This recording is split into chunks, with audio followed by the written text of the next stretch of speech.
Ever since I heard the name, I had this overriding sensation that this was a special place that I had to see. And there is something special about this place.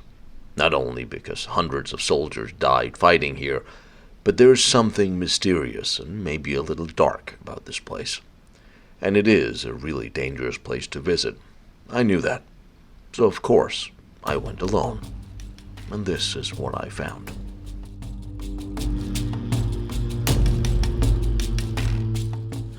Today we're going to go visit somewhere really special. The Kingmaker, Koenigsmaker, was a Prussian fort that was built after the Franco-Prussian War. Didn't see much action during the First World War, and after that ended, the French took it over and armed it with German guns. During the Second World War, here was very heavy fighting, and a Medal of Honor was awarded in this very place to an American soldier who almost made it.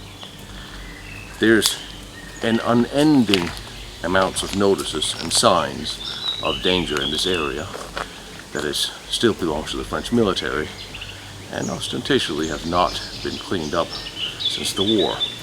So I'm going to be very careful, but I really wanted to show you this place. Near the small town of Koenigsmaker, Kingmaker, now in France near Metz, the Prussians constructed something amazing. Feste Koenigsmaker. It was constructed by the Prussian military to protect Alsace and Lorraine region. Construction began in 1908 till 1914. Thus, it incorporated all of the new fortress construction techniques and all the lessons learned at Mutzig, Wagner, and Turun. It had the best and the most innovative design, defenses dispersed, and concealment reinforced heavily, and the best artillery too. And I have never seen anything like this before. And Patton would learn that lesson the hard way in 1944 when he tried to take it and almost failed. In 1914, the fort was manned by 1,180 soldiers. It had an armored battery with 4 105mm guns, 4 separate fortified barracks, extensive underground galleries and tunnels to the tune of over 2,600 meters, barracks and infantry positions, a huge ditch with 3 caponiers, and a huge defended counterscarp. There was central heating plant, and 40 horsepower diesel generators was set up. During the First World War, nothing happened here, as the front was far from the fort, moving westwards. In 1919, the French took over the fort after the Treaty of Versailles.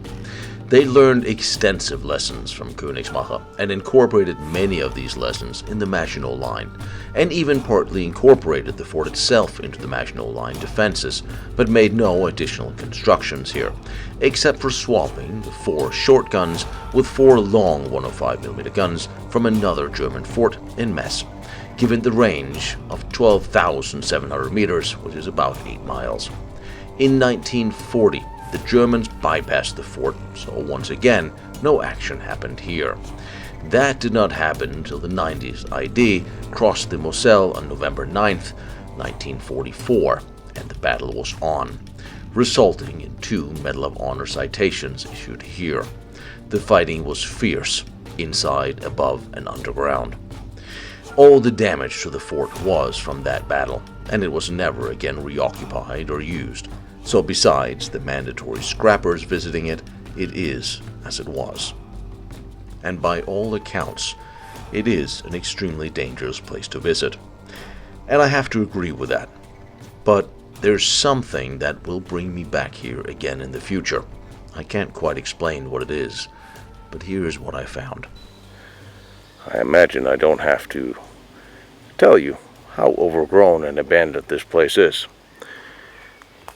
It has steel domes, had 105 centimeter cannons, howitzers.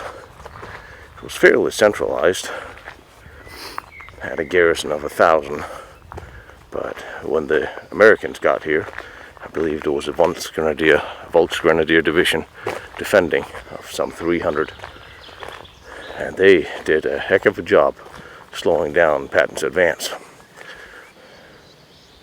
There's the first sign of Kingmaker.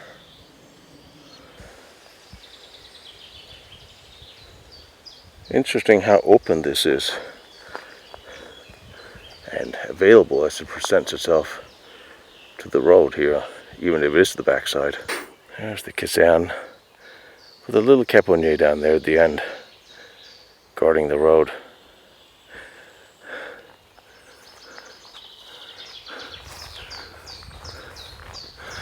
What's really interesting to me is the 2.5 kilometers of underground tunnels that are also connected to this.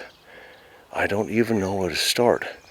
If I should keep looking, go in here, take the tunnel to the next battlement. That seems like a thing to do, doesn't it? I should probably start here. After all, this is the caserne, from where the soldiers should be able to get to the rest of the fort. So let's see. Somebody left the door open. The French did not use this after the Second World War, but they certainly used it after the First. Whoa, that's a very large, heavy door. I did not expect that. Don't know why I did not expect that. Well, that's not moving.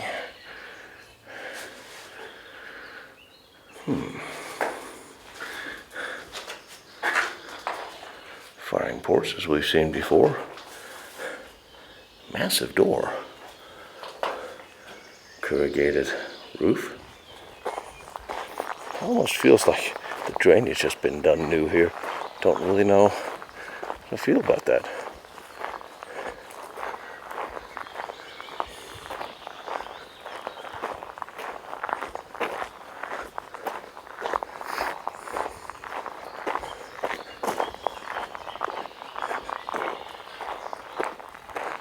This is the caponnier, well overgrown. And another entrance there.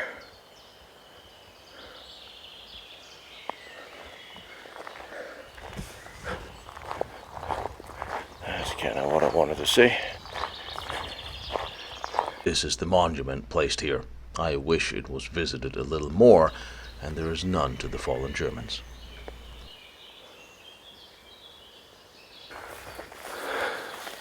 This firing position is encased in steel. That's interesting. While the others are originals of the time, just regular stone. And for the second entrance, I have hopes. I see shrapnel, but once again, the door's closed. The side is, well, what remains of what used to be a beautiful Prussian staircase. We're just going to walk this one very slowly.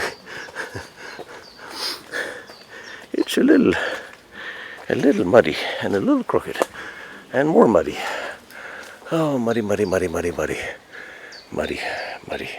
Here's one of the closest defensive positions here in the back, in a little alley, a little gully, firing past the infantry barracks. It's amazing how this sits here and looks just this gorgeous place. And firing that way of whatever was there once. Ventilation of each firing port. What I can gather from the battle report, A Company breached this blockhouse at some point throughout the fighting, and it went on through this part, room by room. And here's the next steel door here inside. Wrecked this is. Now remember, this was battled for very severely. Look at this. It's completely destroyed here. Gutted the grates. Eventually 300 Germans surrendered from here. The Germans even sent a relief force, but they didn't make it. And look at this. Here's an elevator in the fighting position. Here's a radiator in the firing position. I have never seen an actual radiator in a firing position. I knew Kingmaker was going to be good, but I know it was going to be that good. The whole room here arches just a little bit. This must definitely have been an impact. The engineers trying to blow their way here, they crossed the river nearby, still under fire by the guns. Eventually they came so close, the guns couldn't depress enough to reach them. And the engineers ran out of munitions trying to deal with this place. So they had to send some, they had an airdrop. They had explosives airdropped to them. Wow.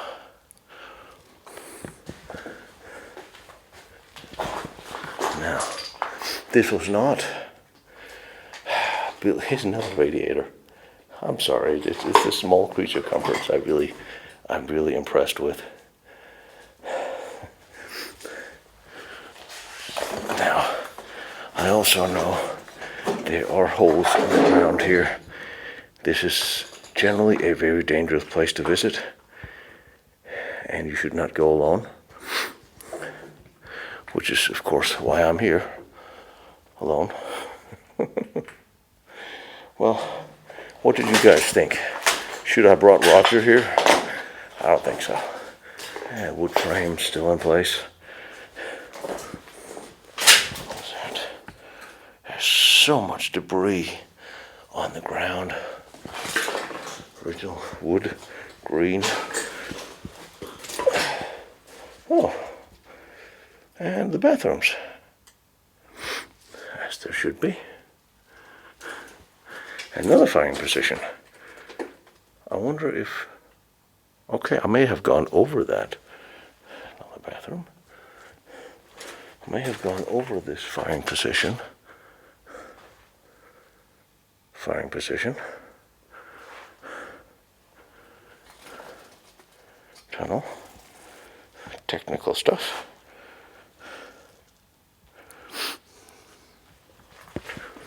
Hole in the ground. Is this the front yard? What is this? Whoa! Well of some sorts. I think, from what I can see, this is the caponnier. So which one is it that was steel reinforced? That was that one. That one had been reinforced with steel. And all these firing positions have not changed. Certainly they could defend from here. The walls don't look that thick, but I'm not going to knock it. I'll indent for equipment. I'm thinking if I go down here, I'm going to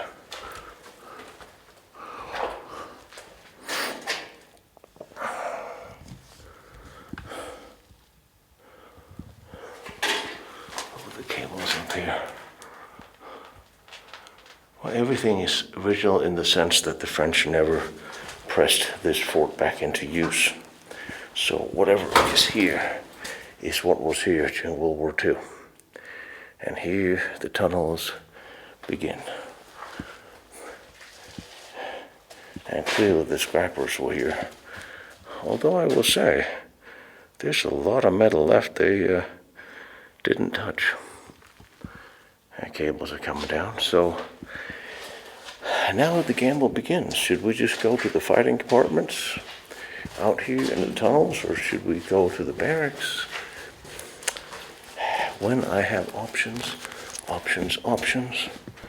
just going to go through here to begin with, I think. Sneaking through, try not to get hung up on stuff. This is a fairly spacious walkway.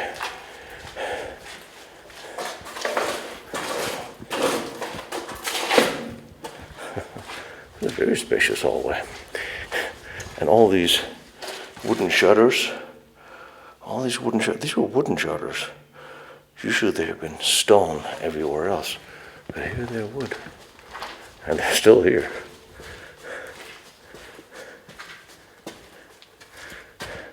And another radiator. This is an out. This is an out. How is this an out?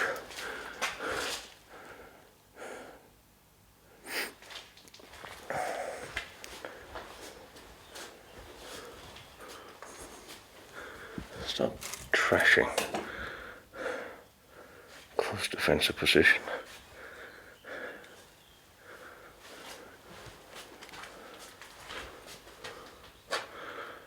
I could almost see a little, I can't be a command post right here. These levers for opening, shutting the ventilation hatches. And this should be a door out that's obviously closed, but yeah, out is here. This is just a straight out. Very interesting. So, we continue down this tunnel. But the radiators blow me away.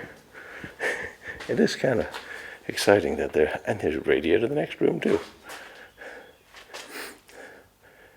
Why is here an out? I wonder if that is there's a delivery entrance, but I mean they would have supplies delivered. See the scrappers were here. Alright, so there's more firing positions here, so it's not a complete dud end or dead end. Alright. Now guarded by spiders now.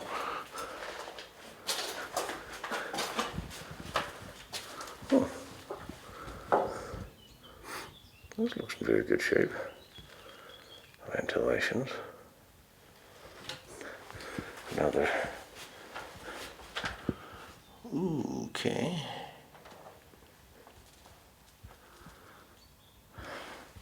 I'm imagining this is a dead end of a fighting compartment, but yes, it is. With a radiator. Okay, so, and all these hooks and hangers for opening and closing shutters. Very cool. This looks very nice and new for some strange reason. I'm referring to the wall, and that door looks in good shape too. The door looks in phenomenal shape, actually, and it's the only door to the bathroom. And there's proper ventilation to the bathroom.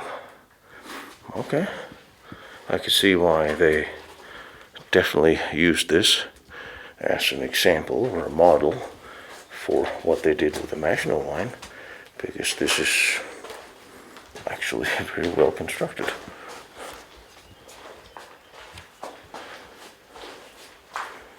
With lots of good ideas and radiators. Okay, so the last room at the end of this tunnel, and the corrugated metal has been broken through, and here is an observation dome up here. You'll forgive me if I don't actually crawl up there, but there's a dome up there, just as it was for World War I and World War II. And I wonder if this is, it doesn't look damaged. It more look like somebody tried to pry off. Yeah, it doesn't look like battle damage.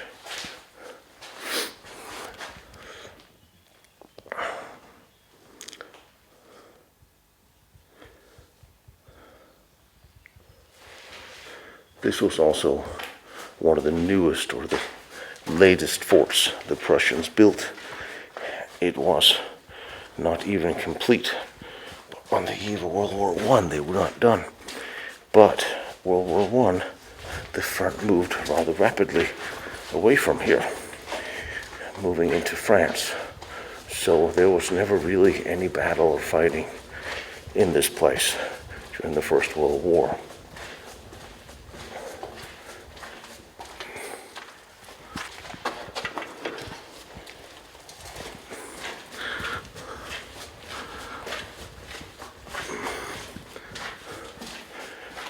Instead of stepping over all of that, I'm just going to go through the fighting compartment. That way we can also walk through the fort on the inside.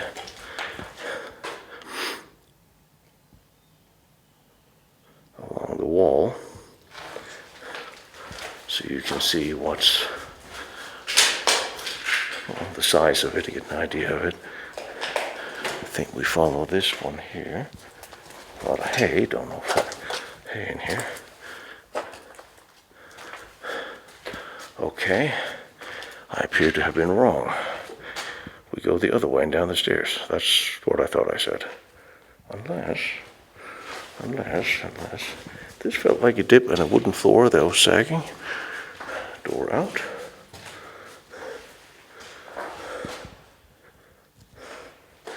This is the main caserne here.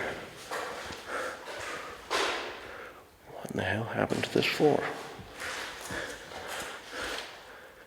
Looks like the steel beams have buckled.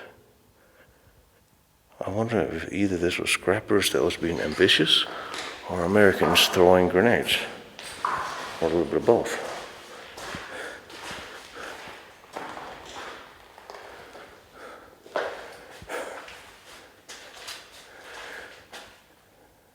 I wonder if the French put the white tile in. They were good at it.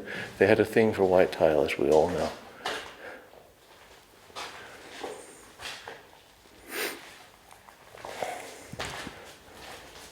This floor feels very... Ooh, this floor doesn't feel good. Holy crap. Well, I don't think we need to go down there, but I think I need to get away from this floor that's creaking. Oh, I had never been in a floor like this that's creaking.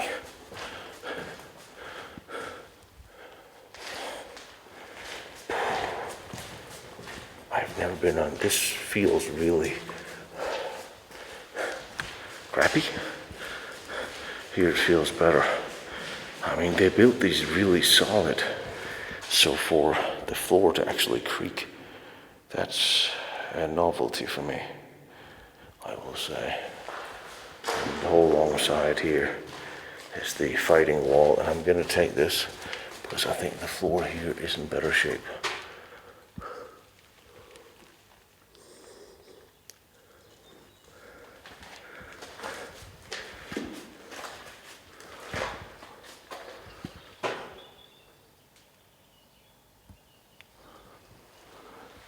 Somehow it's always comforting when you can hear the birds sing,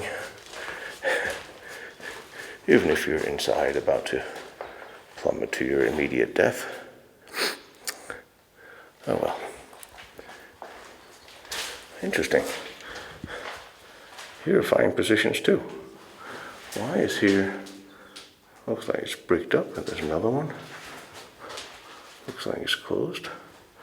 Why is here a fighting position? We are not outside. We are very much inside since we have these fine ports. So that makes me intrigued as to, ooh.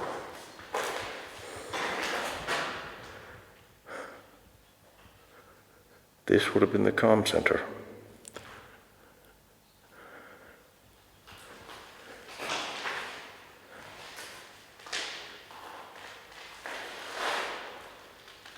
They actually locked that off with a sliding firing position. So you'd have a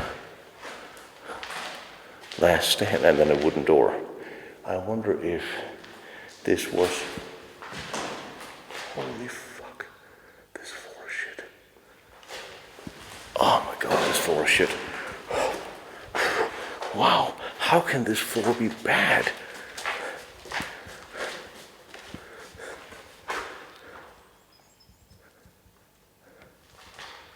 Must have been the barrack area. Oh, the ventilation is still solid here. I wonder if they built this whole section as an add-on. That's what I'm wondering.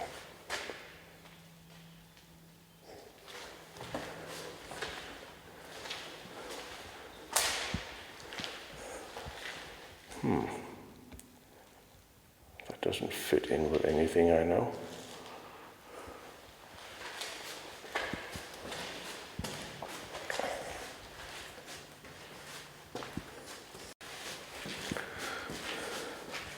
So maybe they built this on after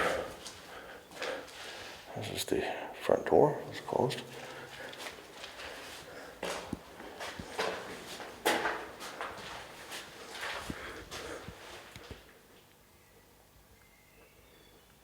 Figure out what this is. Kind of looked. So this cable, here we go. Some more wrapped by strands. This is definitely true to the period.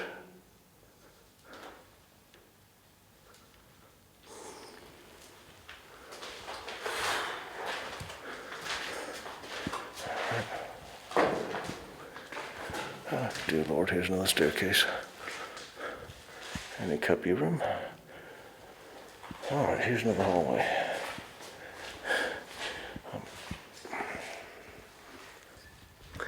This is the interior of the fort with the barrack rooms. We walked, or I walked parallel with it. Now here's a floor that actually looks like it's in fairly better.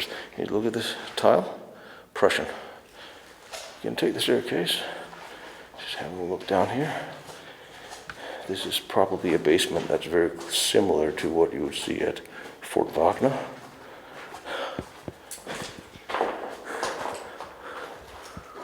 I mean, there's steel beams in the floor, but there's a heavier reinforcement out where I walked than there are over here. Let's see what a ceiling looks like here. I mean, it doesn't look like it's in bad shape. I wonder if there's a subfloor.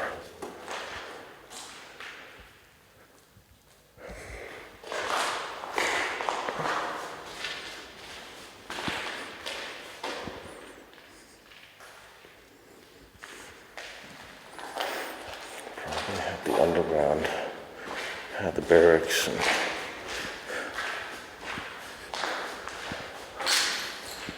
and more holes in the ground. That's what all I need. As for the ventilation, well, guess what? We are not walking that way. Why did they build this with mostly wood? This is wood. These are wood planks. I've never seen them build these without it being serious stone. Alrighty then. Prussians made a choice here to make the floors, build them with wood. And I'm making a choice to not traverse them then. As long as I feel stone underfoot, I'm okay. Bathrooms down here. It's probably the drain, either drains or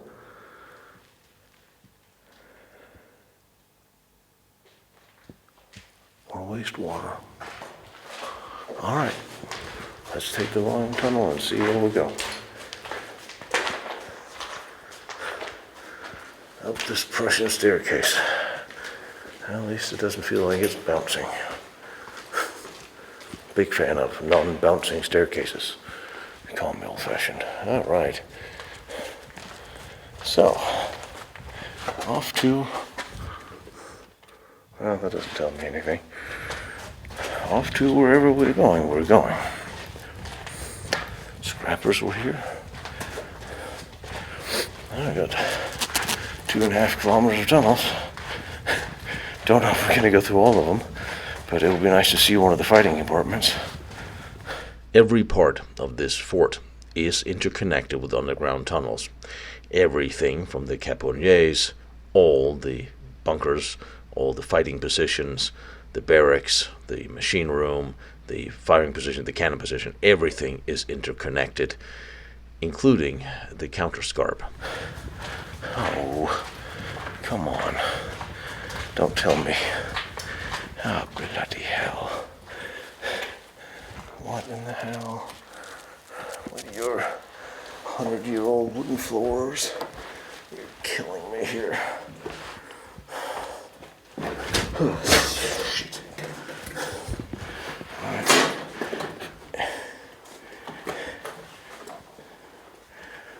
Oh, donkey. At least the pipe is intact. Oh, come on. Really? Let me fight my way through this. Alright, fine. Oh, this looks terrible.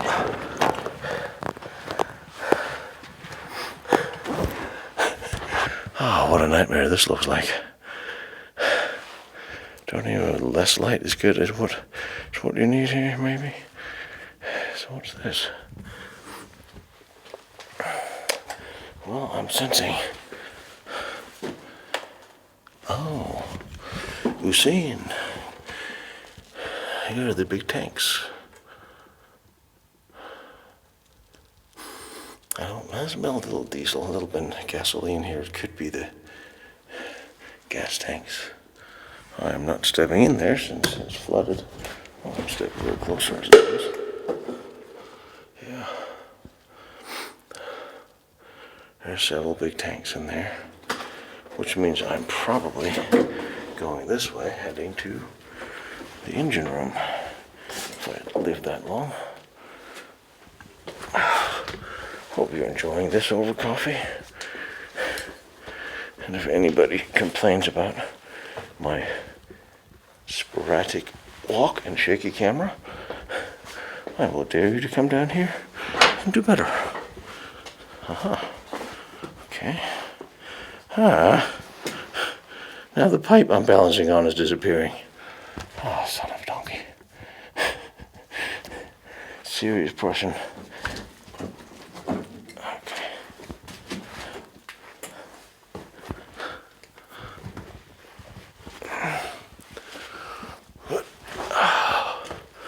Okay. Wow. This was the engine room. Well, the transformers were. Wow, we've seen these restored, and these rooms can be absolutely beautiful. And here it's been gutted and on fire. And I'm almost certain this is all a post-war thing. The Americans were on a move. Oh, look at this old. Oh, that's so sad. That is so sad. Yeah, another engine room here. That would have been either there would have been a series of generators. That would have been a series of generators. So there was electricity throughout the whole fort. Oh, look at this old thing. That had better days. That's very sad. Alright, what are we on? Alright, I'm on stone here. I could see why they said to people, don't just come down here, because this is a nice floor. Oh.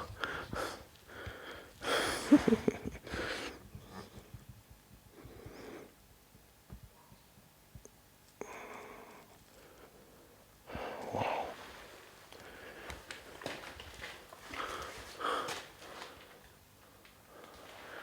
And if you want to see what this looks like in one piece before the destruction set in, I am pretty sure if you look at my episodes from Wagner, Romutzik, or another couple episodes, you will have a better idea.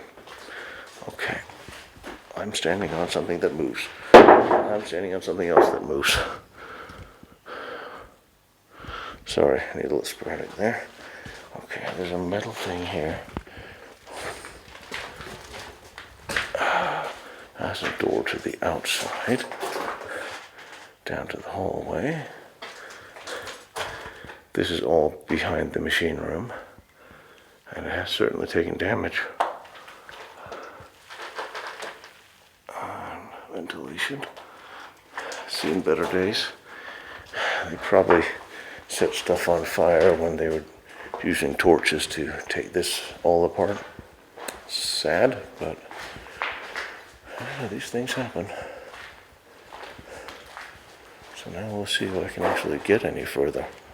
Look at this.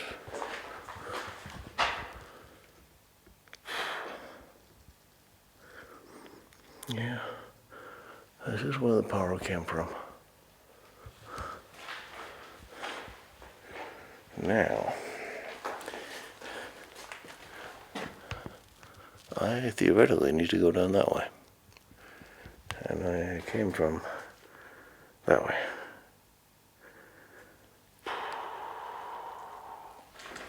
What a mess. What a fucking mess.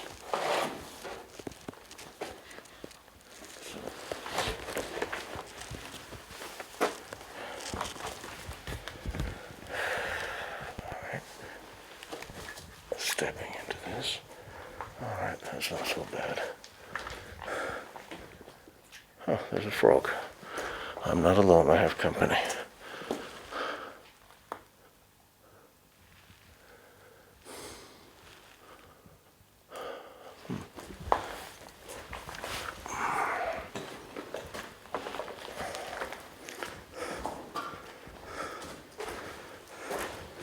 The amount of debris and crap on the floor is left behind. What a mess. What a bloody mess. I'm just looking for a parallel hallway. Make my life a little easier. Oh, here's an out. And here's the parallel hallway, making my life a little easier. You would almost think I've visited some of these forts before. Okay. Place to not go. You know, they said this was a fairly centralized fort.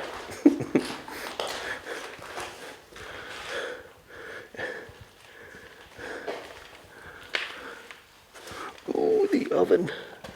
The oven is here. I actually thought I was going to walk into the thought the artillery barracks was going to be here somewhere. That's how I found the oven. That's in pretty good shape. Well, the bakeries, there's going to be a kitchen nearby probably.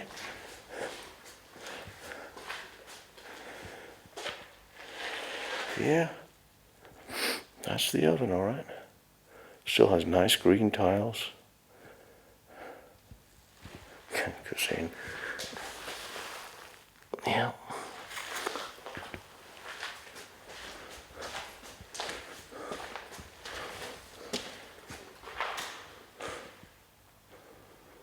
Storeroom. Storeroom for food. Ventilation could also... It's interesting, these ceilings have corrugated metal throughout, and that's fairly new. Usually they have a proper ceiling in the main rooms, so I haven't exactly seen that before.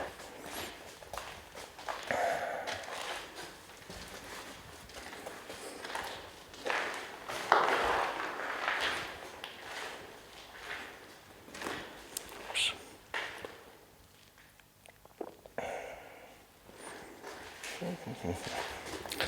Now I'm looking for the artillery section. I found the kitchen, which is far more important, of course.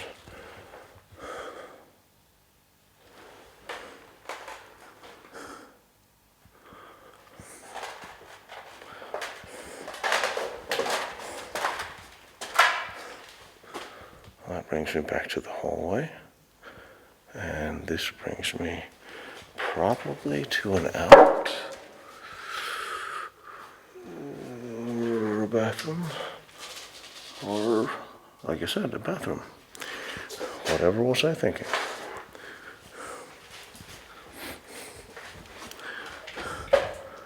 Looks in fairly good shape. Oh. Here the floor is covered by cement slabs, like they're supposed to damn well be.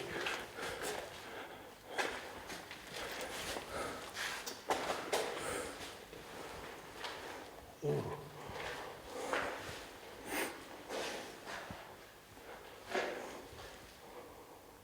really want to find the fighting compartment to see if the Germans wrote anything in any of them.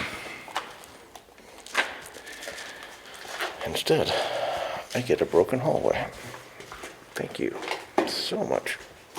Well, actually,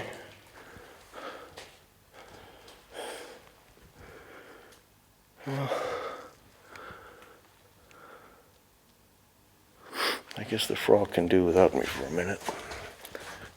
Ooh, okay. Again, I somewhat remember seeing these design features. Technical tunnels. Technical tunnels.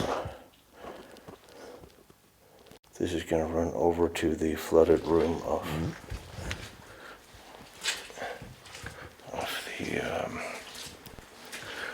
the fuel tanks.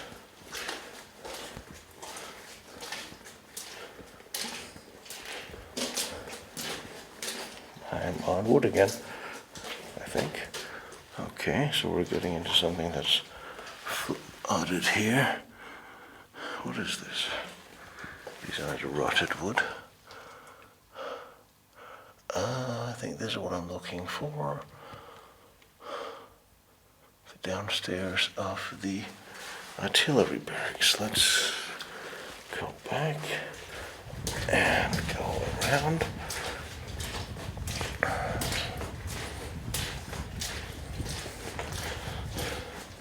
A little light, thank you.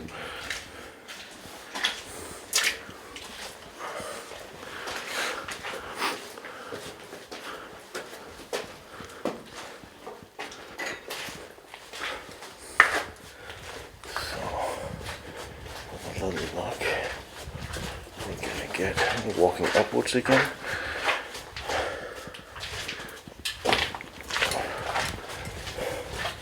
So now we should be coming up to the artillery barrack. Well, we should be. But centralized and centralized, well, you know. There's a lot of different ways of interpreting centralized. Alright, coming up to more wooden plates. You, seriously, you people and your wooden.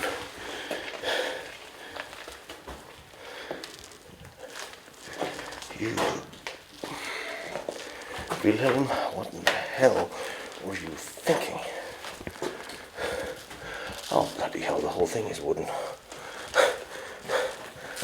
I have to do the math of how old this wood is? Okay.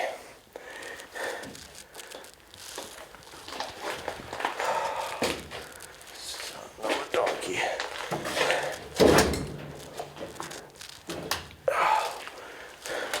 You guys remember when I said, don't do this on your own? I meant it. I am on a 150-year-old wooden floor. That's rotted and underground. That's just brilliant, brilliant, brilliant. I can see the frog underneath. He's actually laughing at me. Ventilation. Huge ventilation, armored shutter, firing ports. Smell of black mold, even better. Bathroom. Not what I'm looking for yet. Ah, jeez. Okay. This better be the artillery barracks. I'm just gonna get off the wooden floor. Oh, the radiator broke. Oh, fine. Well, this is similar to, look at this damn floor. Look at this damn floor. Anyway, this is the artillery barracks, and here's an out, but that means I'm in the powder rooms here, and I'm gonna go, really? In every other damn fort, we can go behind the artillery positions between the powder rooms and the main hallway, but not in this one. Whoa, what the hell is this? Okay. This is a tank. I would imagine a water tank, because I don't smell any hint of gasoline or diesel. It's also above. If it will flow to the kitchen or down there, it will flow down from here because we walked up a bit. Different type of armored tank, I can say. Different construction. This, from what we have seen in others.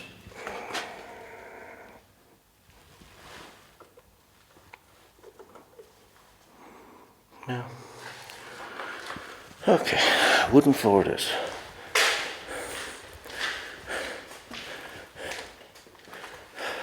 Look at this dip. Oh, bloody.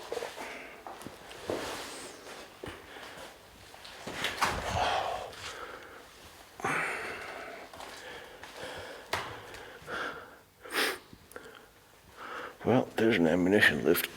Oh, there is an ammunition lift. That means in the room next to us is where the gun is. And here's the powder room. This is in here. You would prep the niche 6. It's in here.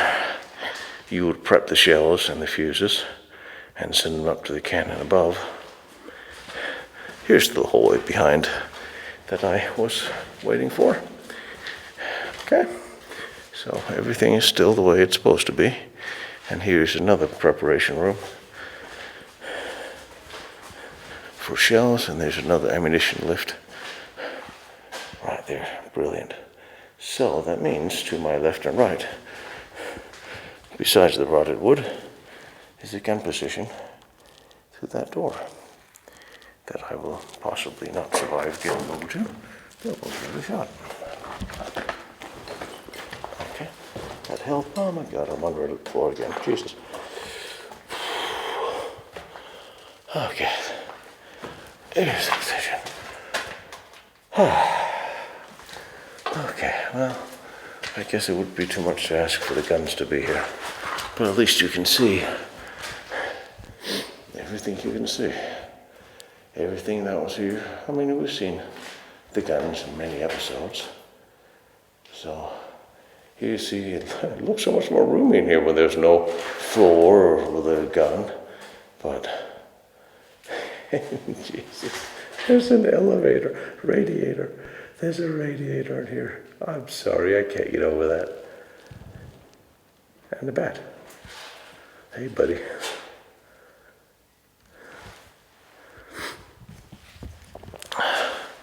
For the breeches of the guns.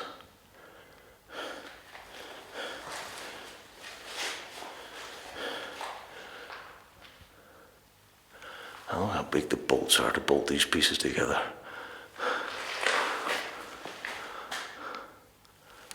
I'm sorry, buddy. Okay, there's a lot of bats in here. I'm sorry. I'll leave. I didn't mean to bother you. Okay, we'll leave the bat family. But Germans were using these cannons to keep the Americans back, and even after the fort had been well and truly bypassed by the American army, the guns still kept firing at the American lines until the fort was finally taken. I'll take a look at the gun next to us. See what's there. Oh, I actually can't believe this floor is still holding up as low as it is. There's no gun in here. There's a radiator, but there's no gun in here. Why is there no gun in here? Okay. So there's a gun in there.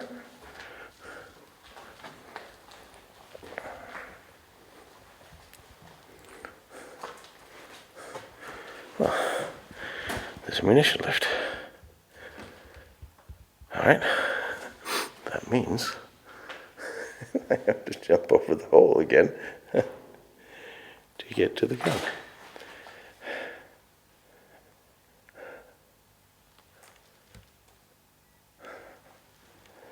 Alright, okay, I see how this is going. I mean,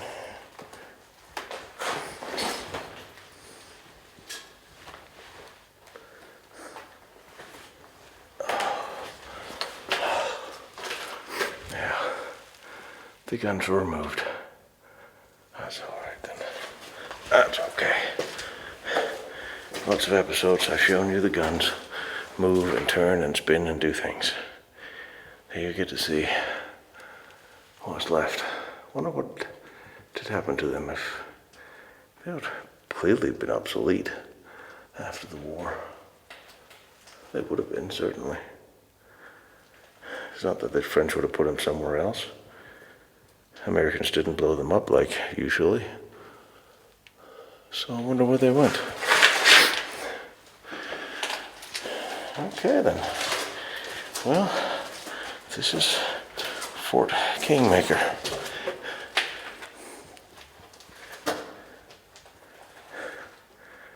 And that just continues.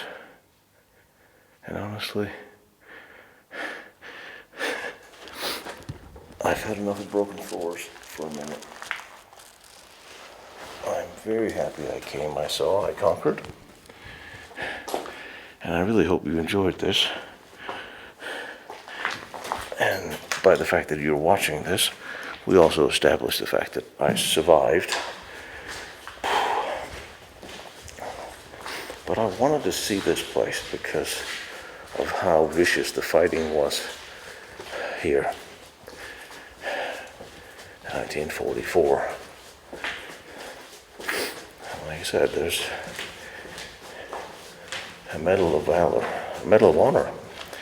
There was a Medal of Honor that was issued to one of the young soldiers out here fighting the German infantry on the parapets.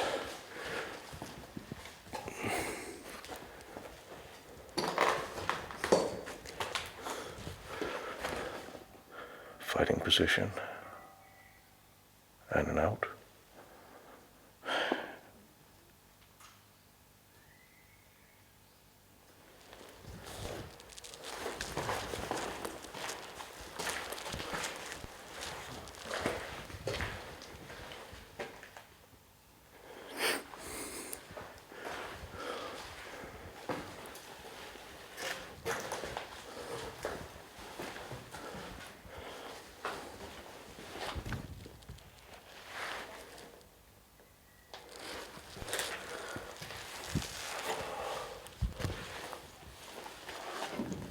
This is.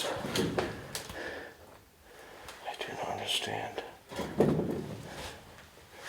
not understand why this was built in wood. I really don't.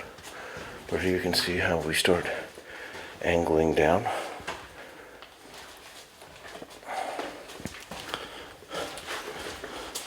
A little bit like, actually very similar to Plappeville. And from what I understand, it's very sad that the French have locked up all the forts surrounding Verdun, including Plappeville, so you can only see them from the outside. And don't know if there's a restoration effort pending. I doubt there is. They just locked them up.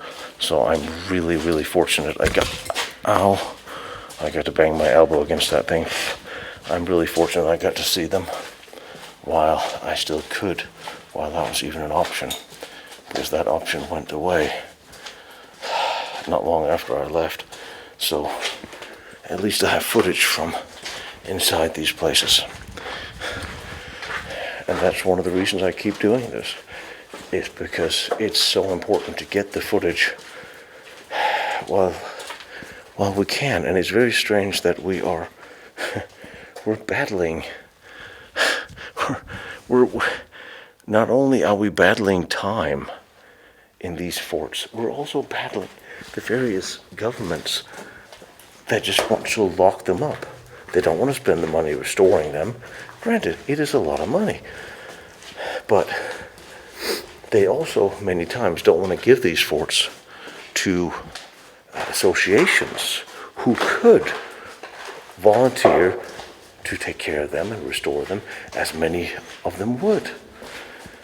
And I don't understand. Everybody screams and shouts about liability 10 ways from Sunday.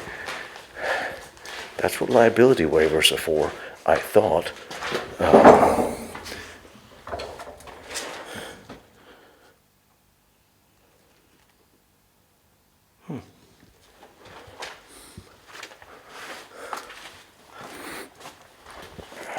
But, and it would take significant effort to clean them up, these forts, but at least it would be safer. You would keep history, give them to somebody who will do something with them, like keep them alive or rescue them in some way. Which there's so many volunteers around the world that I have met that are putting these forts together, and I absolutely adore them for doing that. All right, we can walk through all these. It's all right.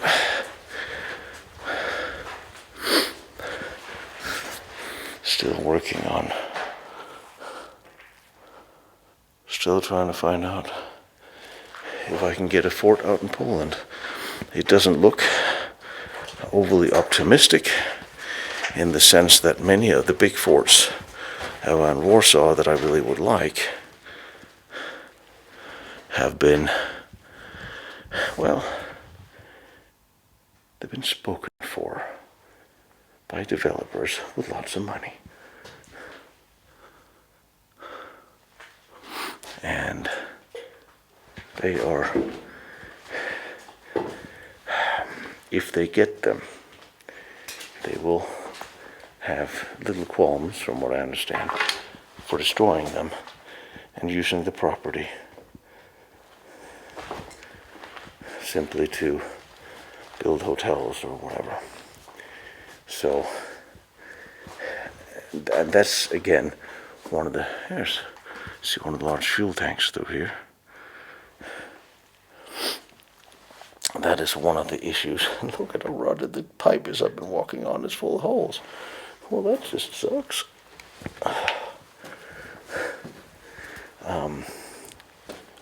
It feels like cement, though. Oh, jeez.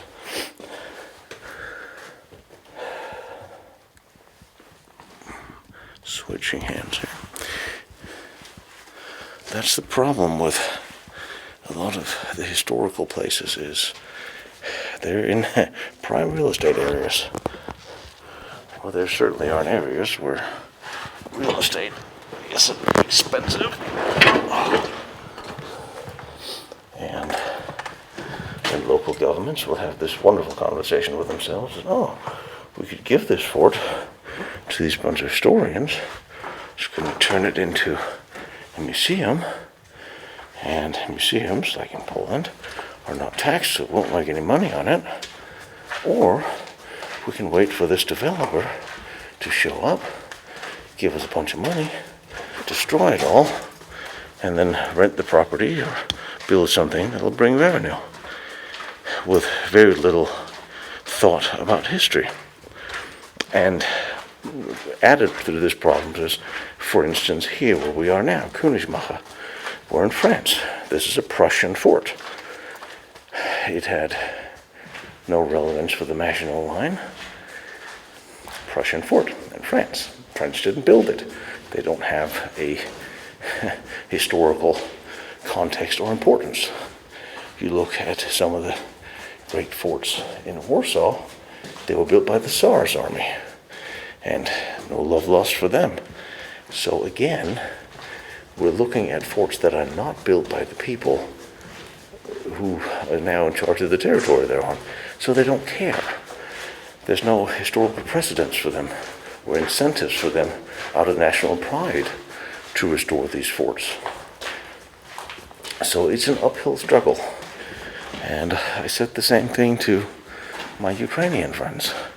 Stop, don't, you're at war with the Russians, don't start, I say the same thing to the Russians, don't start messing with the heritage of the Second World War, because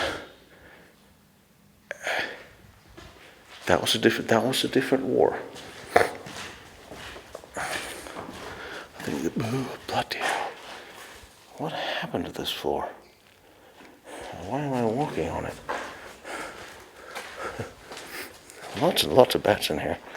Alright, so I was down there. And we walked through here before I knew how rotted everything underneath here is.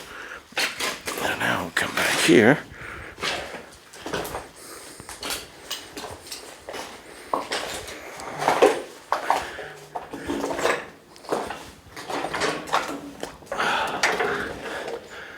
It really does look like something blew up in here. Almost look like shrapnel in the wall there too, doesn't it? Anyway, let's take a look at what's outside.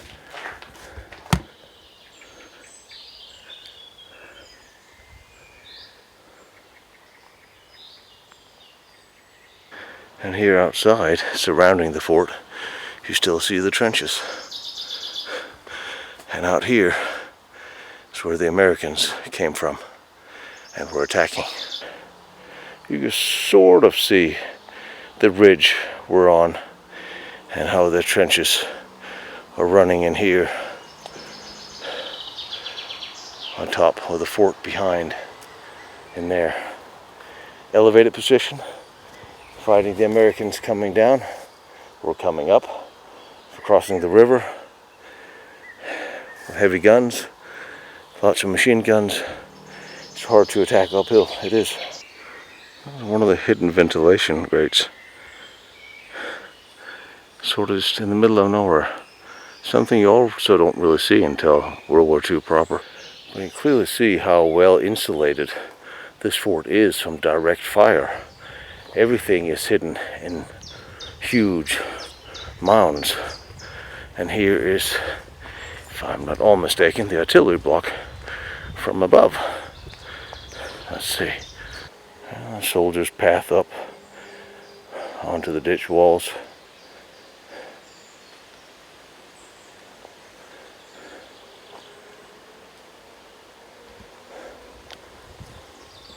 The main fort is back here with the kitchen and stuff in there.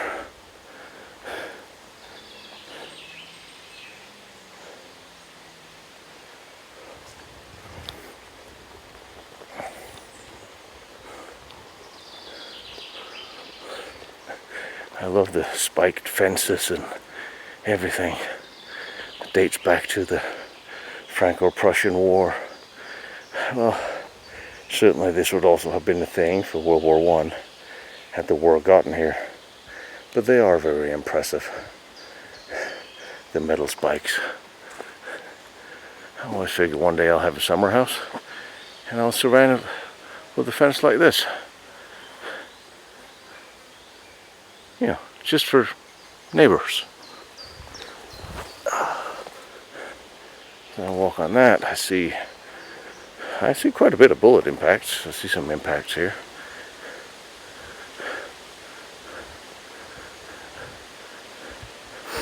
I would imagine by the time the Americans got into the fort was ready to surrender. I don't have the impression there was close quarter fighting inside the fort. They were at this point surrounded and overtaken. So if you have American army on all sides, you literally have nowhere to go. Your relief force just got ambushed and taken. There's very little reason for you to keep fighting. You are sort of ready to surrender. Infantry fighting position here.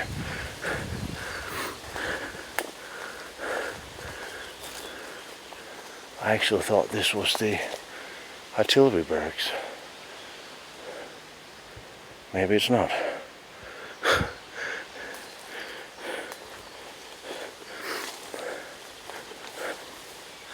There's a heavy fence here. It was. See these steel cables? I thought this was an infantry position. It must have been.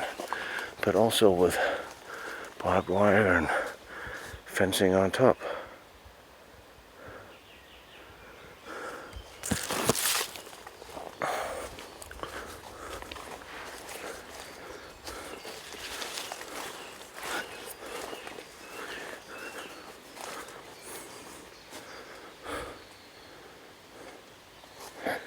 How is this not?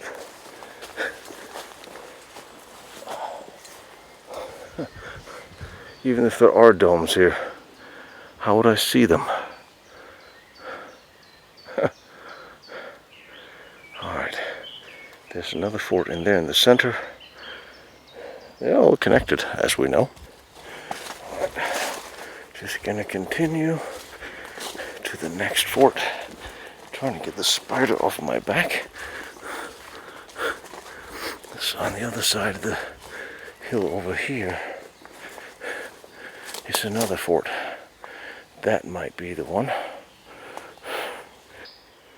Large ventilation grate.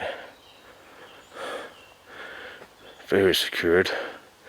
Thick in cement. And down here would be the generators that need a ventilation.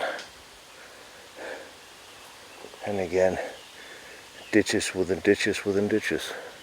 I'm going to split this episode up in 2 parts. There's something really amazing here that I have to show you next week.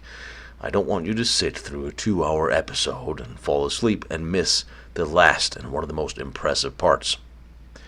But I will leave you with one of the Medal of Honor citations. You can hear the next week. The Medal of Honor citation for Technical Sergeant Everharts reads, "He commanded a platoon that bore the brunt of desperate enemy counterattacks. Before dawn, November 12, 1944, when German tanks and self-propelled guns penetrated his left flank, overwhelming infantry forces threatened to overrun the one remaining machine gun in that section. He ran 400 yards through woods churned by artillery and mortar concentrations to strengthen the defenses. With the one remaining gunner, he directed furious fire into the advancing hordes until they swarmed close to the position. He left the gun, boldly charging the attackers, and after a 15-minute exchange of hand grenades, forcing them to withdraw, leaving 30 enemy behind dead. He recrossed the fire-swept terrain to his then-threatened right flank, extorted his men, and directed murderous fire from the single machine gun at that position. There, in the light of bursting mortar shells, he again closed with the enemy in a hand grenade duel, and after a fierce 30-minute battle, forced the Germans to withdraw, leaving another 20 dead. The gallantry and intrepidity of T. Sergeant Everharts in rallying his men, and the refusal to fall back in the face of terrible odds, were highly instrumental in repelling the fanatical enemy counterattack directed at the American bridgehead across the Moselle River." My name is Tino Struckman.